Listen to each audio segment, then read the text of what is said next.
Welcome. I am here with Rodrigo Thome, and Rodrigo is a Brazilian director, screenwriter, producer, photographer. He's actually the first prize winner of CARAVAN's recent short film festival that was titled A New Future, kind of envisioning the future and as to what it can and should be. And all the more now so, of course, related to the environment. And it's a new day in many ways, as far as looking at climate change and environmental sustainability is concerned. And so there's a lot of encouragement on the horizon. Rodrigo has been a diving instructor since, I think, 1997. Isn't that right? Yeah, and he's dedicated his life to the oceans, which is what we're going to talk about in a minute. And after many years of teaching people how to dive, and I think right now he looks very much like a diver, having just kind of come in from the beach, and photographing the seas and its inhabitants, he decided to really expand his enchantment of the seas and started to focus on producing really audiovisual content connected to the oceans. And in that regard, he won our film festival with this tremendous film, short film titled The Ocean Voice, where the actual narrating voice throughout this film is the ocean itself. Welcome, Rodrigo. It's really wonderful to have you here and for us to have an opportunity at CARAVAN to meet you in person, virtually, and to ask you a few questions as well. Thank you for the amazing introduction, Paul.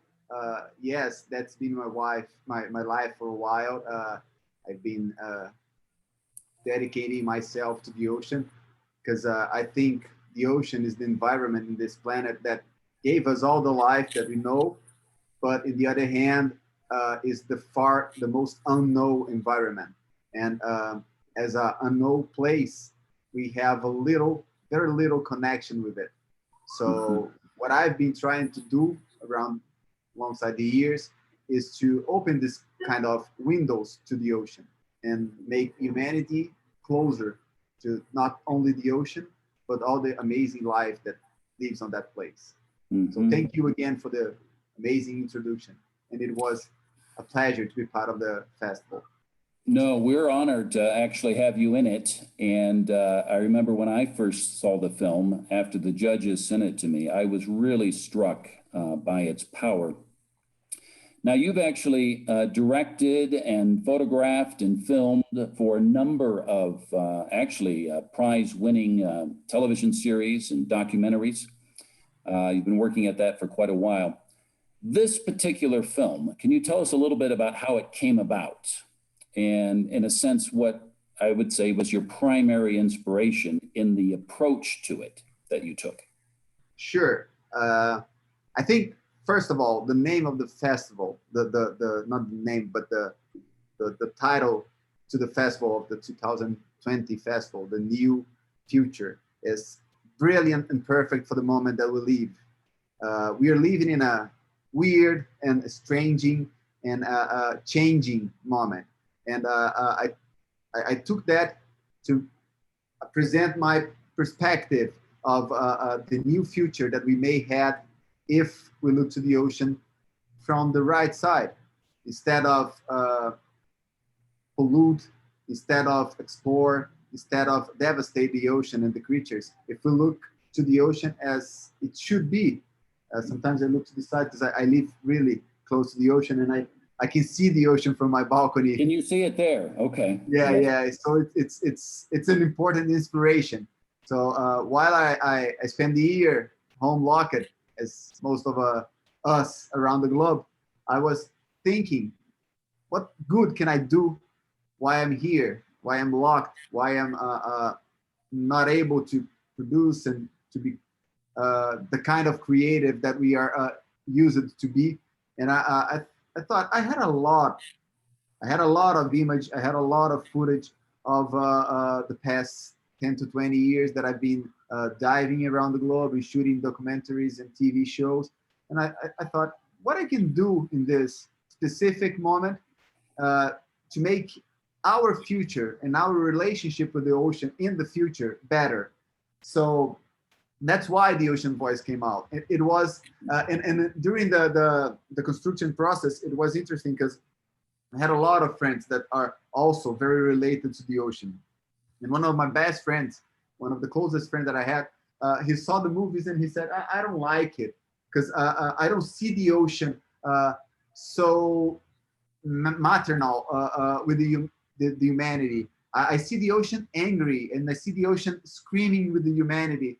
And I don't want to be like that. I don't want to do that because I think we are in a moment that we need to think about connections. And we live in a world nowadays that is so polarized, or you are this or you are that. And if you are this, you hate that side. And there's no middle seat. There's nothing that you can look for both sides.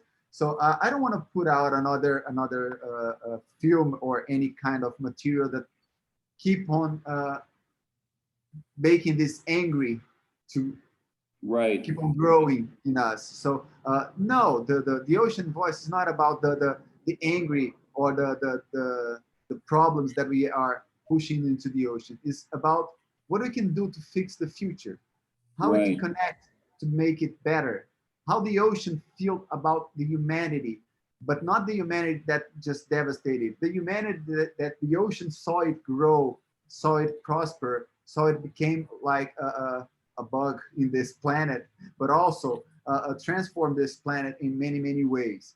So, you know, Rodrigo, you mentioned in in the written interview that we had with you previously that you were influenced by David Attenborough.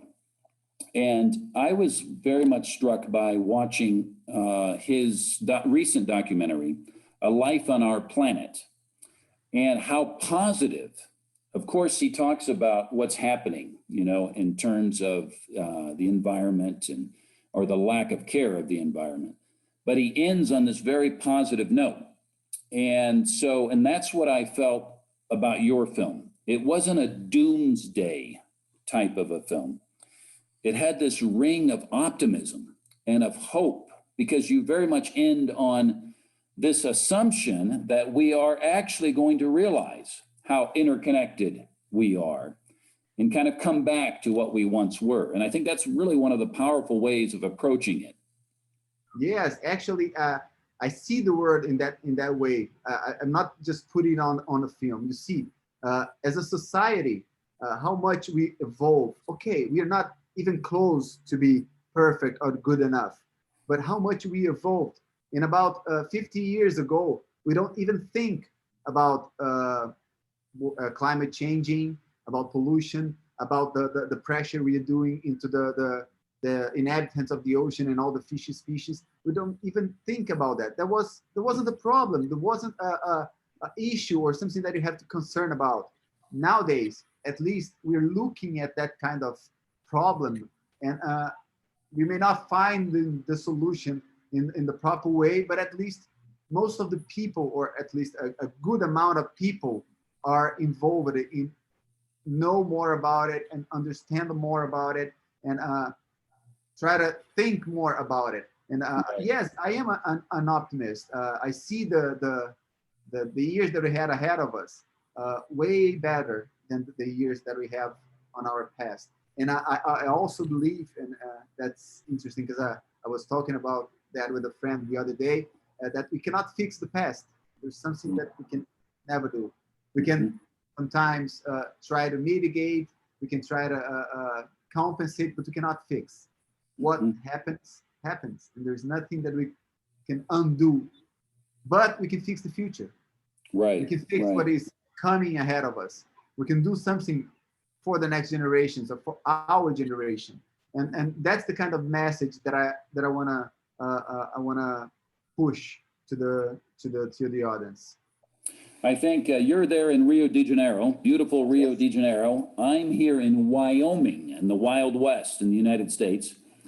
And from my perspective here, of course, we're most encouraged that with our new administration, we've just, of course, signed on again, back on to the Paris, the Paris Accord, the agreement there. There's a sense, I really believe that it's a new day for our world. And we pray, of course, that the leadership together will begin to look at how we can restore our world in creative and sustainable ways. Looking at your own background, how has the environment always been a kind of a passion of yours? Did you grow up on the beach? Just curious as to how that kind of came about for you personally. It's an interesting question. Yeah, it always been a very important part of my life. I remember when I was a little kid, and I think I wrote it on the writing interview. I remember that I waited very excited for the Wednesday nights, because that was when Jacques Cousteau shows on the Brazilian television. And I remember to see the Jacques Cousteau movies and understand a little bit the ocean by his images and the strong narrative that they put on that kind of film. And since that days, I decided that I would do something related to the ocean. And it was a huge decision. I'm coming from a family that everybody's a doctor. My grandfather was a doctor. The other grandfather was a chemical engineer. My mother is a doctor. My father is a doctor. My brother is a doctor. And then I decided to go and became a dive instructor. Wow, that was crazy. That was such a crazy decision in a traditional family. But I keep telling them that I had to do something that is related to my passion, and my passion always was the ocean. I strongly believe that despite all the difficulties that we have to preserve the nature or the ecosystems around the globe, the ocean is by far the most, not only unknown, but the most disconnected environment with the humanity. It's normal to go to a grocery store, a supermarket, and you walk by the aisles and you see, like, I don't know the word in English, but the place where they sell the fish. Mm-hmm. Here in Brazil, it's normal. You go to the supermarket and there is like, you see spaghetti, butter, blah, blah, and fish, meat, and different sections. And when you go to the fish part of the market, you see real dead fishes, entire body. You see the body of the fish, the eye, the gills, the fins, everything on the fish is right there. And people look at that body with so much naturality. Nobody gets shocked with that. So you even need to touch the fish and see how fresh it is to choose the right one for you to buy. I keep telling to everybody, just imagine for a second, if you go to a butchery in the same supermarket, it was exactly like that. You have hang it in the poles, like the cows, the pigs, and you see a dead cow with a tongue out of the mouth and the eye looking at you, staring at you. Nobody will ever eat a piece of meat. No. But this is because it's a cow. And when you are a young boy or a young girl, you are in your father's lap and he pointed at you, oh, look, this is a cow. How nice is the cow? Woo, woo. And the noise that cows can do.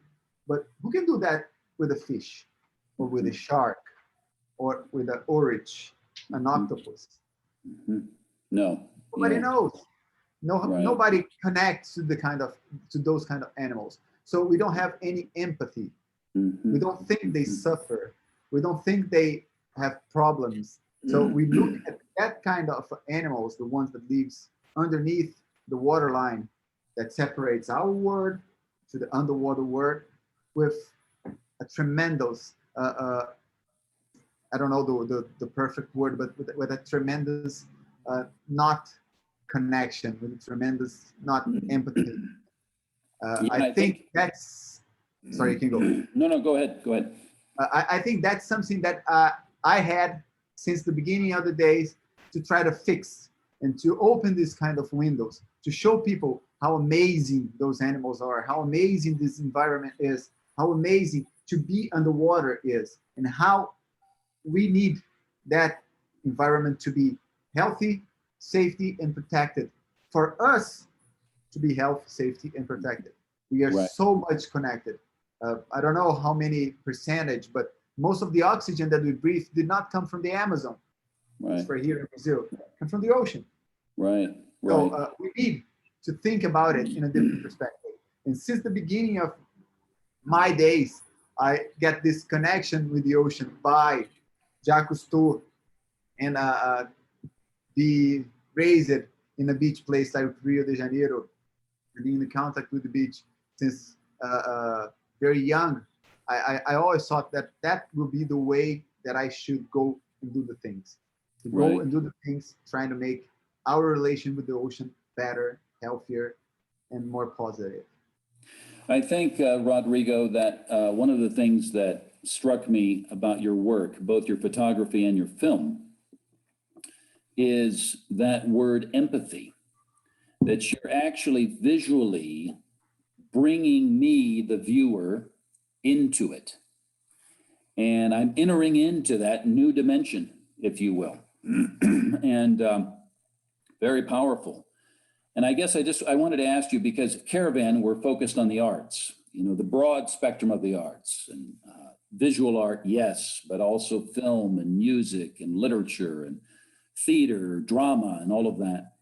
But we've been heavily focused historically on the visual arts, and we include film in that. And I just thought I'd just love to hear a little bit of your perspective on first how you got into film, and then why you think film is so powerful of a medium. Well, that's a very good question because this is another thing that I keep saying all over again. I think there's nothing more democratic and open to change people's perspective, change people's life, change ourselves as a society than art. Mm. It's so open-minded. You can express yourself in different ways. You don't need a very huge background to be an amazing artist. You see singers that came out of no background education, and they are so amazing poets and do a lot of very beautiful things. And you can see that in performance arts and photography and in the whole spectrum. And I think the art can connect to people's heart. And that's why I think that's the way to really do things to change the perspective of how we see things. So I've been photographing and filmmaking since I get into the ocean because I realized that one by one, when you put somebody in the water and you get the opportunity to teach somebody and put them in the water for the first time, you can see and you can touch the change. But it's something that you have to do one by one, and it takes a long time. And yes, it's worth the effort, but it's not powerful enough to make the change that I think we need. So when you go with a powerful photography or with a emotional narrative that brings the audience to the same emotion that they had when you first put it on the water for the first time, you had the opportunity to spread it in a very wider and faster in a faster proportion. So since the beginning of my interaction with the ocean, I got a camera alongside with me, first as a hobby, and then I realized that when people come to my shop and see the photographies, they get very touched by what they could see at this small album that I had at the days. We don't have tablets back in the days, but I had this small printed photo albums, and people, oh, this is beautiful. This is a shark. Oh, amazing! You get close to a shark, and yes, when you do that, and you were able to connect people with your view, with your perspective, with the emotion that you want to transmit to that piece of art that we're bringing to the audience, that's the most powerful way for you to change people's mind and perspective. So I really think that art is the way that we can do things and change things in this work, any kind of art. And I the other day I have this 11-year-old boy. It's just interesting to say, because I have this 11-year-old boy, and he's much into this kind of hip hop music, and I don't like it. I don't like it. And he goes that and he hears it loud. And the other day I was screaming, "Hey, Felipe," is his name. "Hey, Felipe, why are you doing this? This is so bad." And I got myself thinking, why this is bad? Just because I don't like it? Well, who am I to say that art is only what I like? No, no. Art is a kind of expression. Everybody can express themselves in different ways. And I don't have to like them all. I don't have to connect to them all. But that's the beauty and the power of it. We put out what we think, and we connect to people that are open-minded and with the open radar to that kind of things. So I think art is one thing that you never had enough. Right. There is no like a crowded market. Oh, there are too many artists and nobody's gonna sell it anymore. No, there's nothing like that. Art is so powerful that you are going to connect to different kind of person in different moments and different perspectives. So, and I think the video, the audiovisual is the way that it goes nowadays. If you ask me what do you like more to do, I really love stills. I really love photos, because I think the photo is, you have just one shot, literally one shot to tell the entire story. And I love that. I really love that. But it's way more easy to get in touch with the desired emotion when you have all the powerful tools that you have in an audiovisual medium. Like you have the music, the narrative, you have the images, and when you connect them all, it becomes magic. Because there's a room for interpretation. Yes, there's a room for interpretation, but you drives the emotion that you want the audience to feel. You put them on that right mood, and it's easier for you to pass on the message if you are sure that they are in the right mood. So you construct the mood and you pass the message. That's why I think video is so powerful nowadays. You see even the social medias, like the young ones like TikTok and the reels on Instagram, they're growing on videos, because that's what the younger generations are doing. And I think one of the secrets, I mean, there's no question, when you talk about art being a language of the heart, and then I think of your film, it without a doubt speaks deeply to the heart very quickly. And you've brought about emotion in it. So it's a very emotive experience that one has in that film. And I think the other thing I would say is that it's part of its power is also its shortness, its brevity. So when you mention TikTok and all of the others, there's an element of short, and it's a real gift to be able to do something with great power in a short period of time. And your film has done that. There's no question about it. So I would encourage everyone who watches this interview to immediately go to the YouTube channel of CARAVAN, and on the playlist, a new future short film festival, you'll see it's the first one, The Ocean Voice. And I'd encourage everyone also to check out our new exhibition that has just been launched, titled The Ocean Voice, the same title, of purposeful photography, which is Rodrigo's term for it. These marvelous, stunningly beautiful images of the sea. And really, through it all, it's a call to us to think differently, to think anew, to think afresh about how we see the ocean and our relationship with it. Rodrigo, I'm jealous of all the sun that you've got there, the warmth, and also of your suntan right now as well. And I wish I was there in Rio de Janeiro. but it's a real privilege to talk to you. And I know many people are going to benefit and really appreciate this time to get to know you as well. So thank you. Thank you so much, Paul, and you are more than welcome every time you want to come to Rio. Well, when all this madness. Yeah, and all this changes for us. I know. Who knows when it's going to end? We thought it would end much sooner than it is. Oh, yeah. Well, are you on lockdown now? We're not in an official lockdown, but as a family, yes, we are on a lockdown. I am so privileged because I try to show you guys. I live just here. Oh, hey, there you go. Oh, beautiful. Beautiful. And you were talking about the suntan is because I have this daily routine. I woke up every morning at 4:35 and I see the sunrises in the ocean every morning.